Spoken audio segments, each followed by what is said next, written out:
Happy to have with us today KATTY K, anchor from BBC World News America. Welcome, KATTY. Hi, Tony. How are you? Holding up. How long has it been that you've been working home? 6 weeks, and I am lucky to have 3 of my kids with me and unlucky to have 3 of my kids with me. It's the good and the bad of having frustrated teenagers and young adults in the house. Yeah, no kidding. Yeah. So from a standpoint of work, how is it going in that regard? Look, so we transitioned pretty well, I think. Obviously, I couldn't go to my BBC studio anymore because we just didn't have the capacity to do it safely. So I started off by doing Skype, and Skype hits into the BBC, and we got kind of creative, and I do Skype hits around Georgetown, showing people all the stores that were shut down right at the beginning of the lockdown when the unemployment numbers came out. And that was kind of a fun way to communicate with people. But then we realized we needed something a bit more sustainable, because Skype can look good one day and not look good the next day. And if you're doing 4 or 5 TV hits a day, that just wasn't viable. So I'm fortunate that my oldest son is a cameraman, and he was offered a job on March the 10th with a news organization as a shoot edit.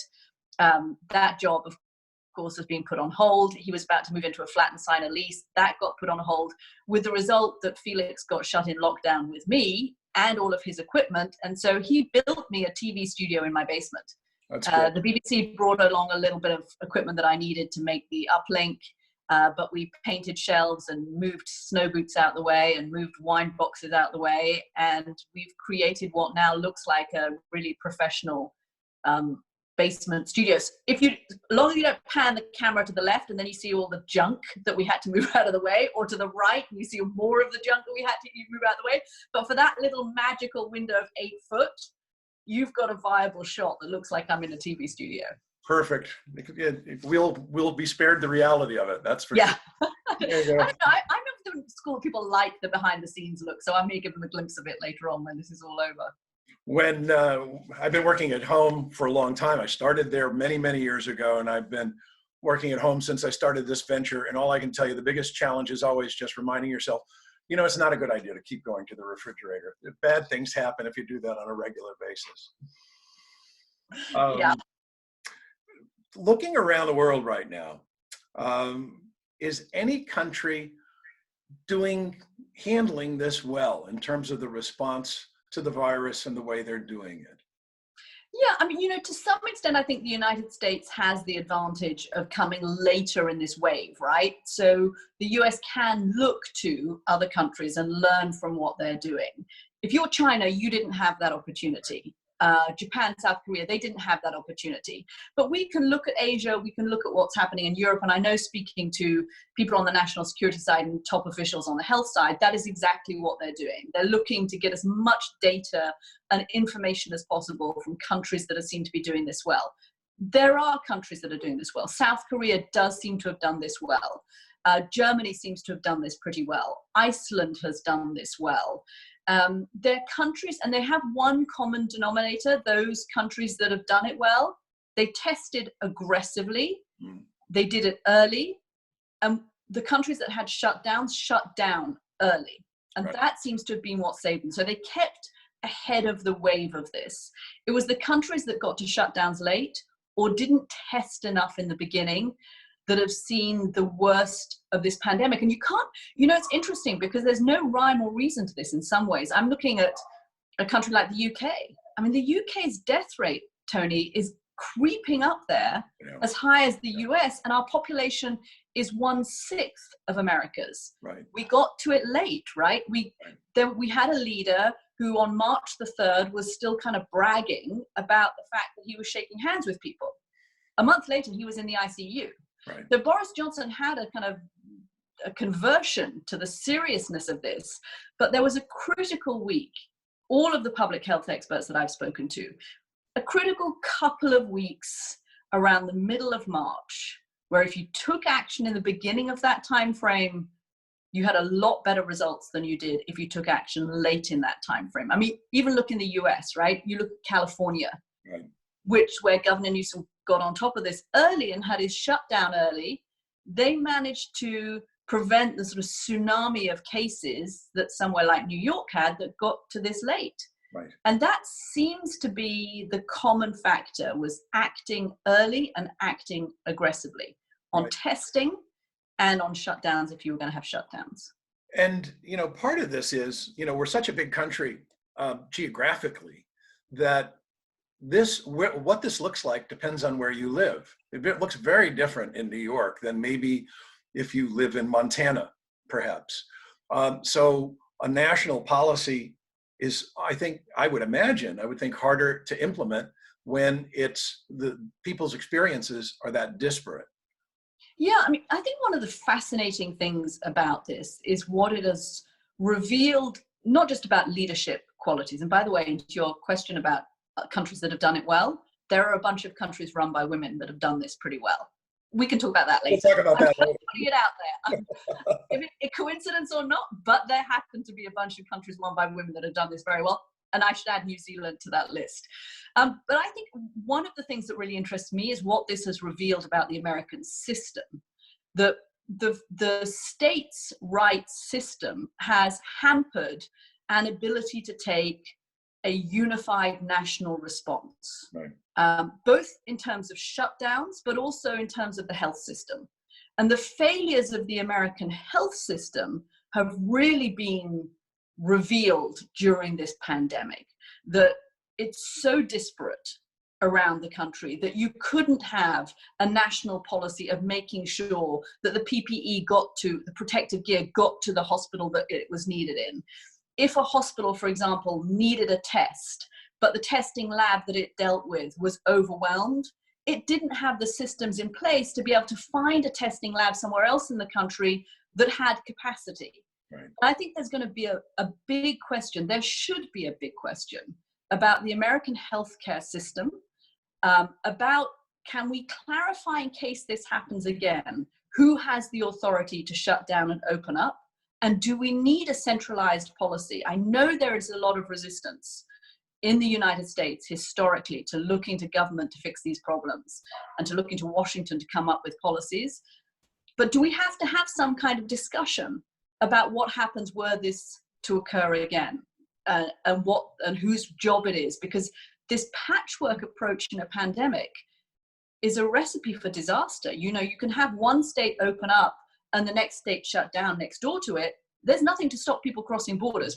When, for example, Pennsylvania put a restriction on liquor stores, people drove across the border to Ohio to buy their liquor. Now, it was only liquor. I don't really care if somebody buys a bottle of whiskey from Ohio. That's fine. But you do have to worry about somebody taking the virus across a state line and creating a new hotspot in another state that has become more open. And as you think about now, states are trying to open up because, of course, the economic news came out today, and the GDP dropped 4.8%, the largest drop since the 2008 crash.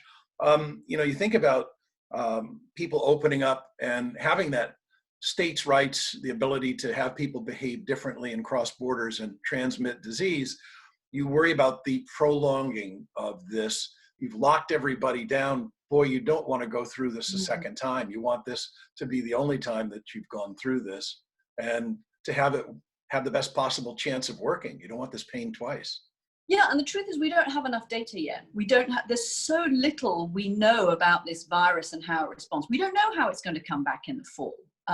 We don't know what people's immunity is once they've had it. We have a lot of questions, and that means that we still have a lot of questions about what is the appropriate way to respond. I mean, let me put my global hat on again, because I'm fascinated by what's happening around the world and what we can learn in the United States from other countries.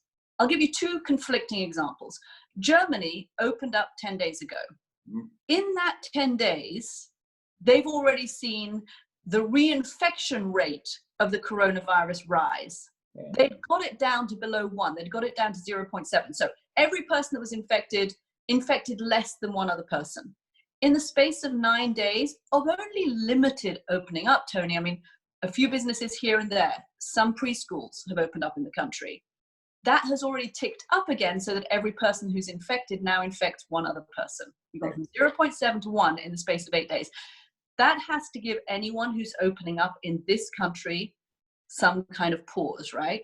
Let's take the other example. Let's take the example of Sweden, which never really had an official lockdown, although there is quite a lot of social pressure on people to keep their distance and to respect limits. They have, by the standards of other countries around them, a high per capita death rate, but they haven't crashed their economy. And there doesn't seem to be social or political outrage at the fact that Sweden has 2,500 deaths compared to Norway, which has 300 or 400. Right. So countries are handling this differently. And I hope that all our leaders, our public health leaders and our political leaders and our economic leaders are looking at what is happening in other countries and making the best possible decisions with the data and the information that we have to assess when they think it's okay to open up and how to open up, right? Should we be having a discussion about, as they are in the UK, a Right. very technical discussion. Opening up schools could cause this impact on the death rate. Opening up these businesses could cause this impact on the death rate. Allowing people to drive around the country and travel around the country a bit more, that could have this impact on the death rate. That kind of process reassures me personally, because it makes me think there is data and science behind this, and somebody is looking at this not in a political way, Right. or with an eye to the stock market or the economy necessarily, but to an eye to safety, and they're doing it rationally. Well, safety is going to be a big issue, obviously, and we've got an election coming up. And elections typically are people gathering together to go to the polls, standing close to one another, casting a ballot.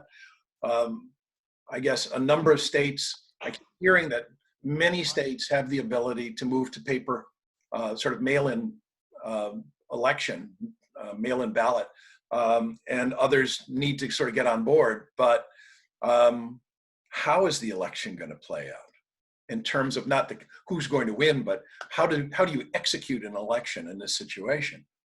Look, so that is the subject of an almighty political battle that is already happening. Not only did we have the political battle of the election itself, we now have a political battle over how it's going to be waged. We saw what happened in Wisconsin, where people did turn out to vote in the primary election there. And we now have, I think it's 36 cases of people who caught the coronavirus on election day from standing in those lines and going physically to cast their ballots. In Ohio, primary there, we had people voting by mail. Yes, it took a bit of time to count the votes, but it was done in a way that was safe. And I think you're going to see increasing pressure for states to look at the possibility of maximizing voting by mail. Now, there's some resistance to that in the Republican Party because they feel that diminishes their chances of winning a state.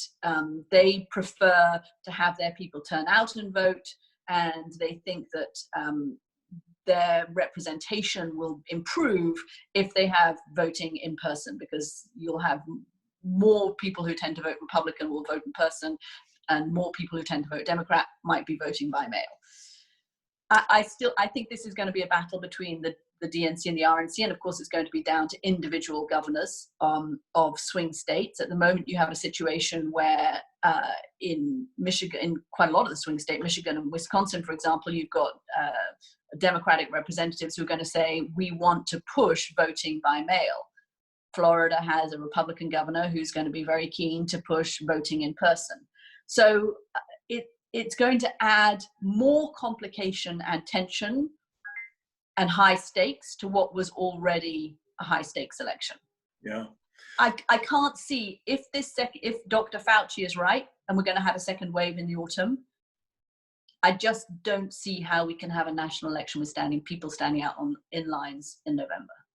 And goodness knows, normally in this summer, you'd be at the Democratic and Republican conventions, which is the big kickoff for the campaigns. And obviously those aren't going to happen in the same way either. No, they'll be virtual. I mean, nobody's announced that yet. The Democrats have pushed theirs back from July until the middle of August in Milwaukee. Right.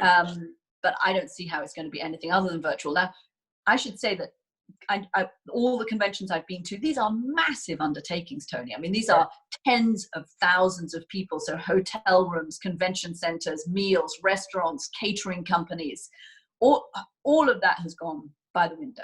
Right. And it means that Milwaukee, which of course the Democrats chose because Wisconsin is a swing state and they wanted to show up there and do everything they can to win Wisconsin. Wisconsin could well be the new Florida of this election campaign.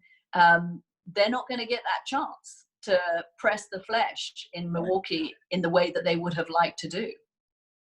Well, we will be watching you as you cover this and see where this all goes going forward. And I want to go and do another one of these and talk about all the countries with the women leaders and how they fared.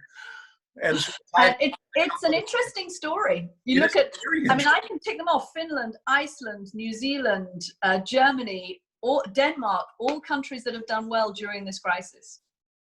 There's something there. I mean, it would be the subject of a terrific conversation. So we'll have to do another one of those. Okay. All right, Tony. Good to speak to you. Thank you so much. Take care, KATTY. Thank you.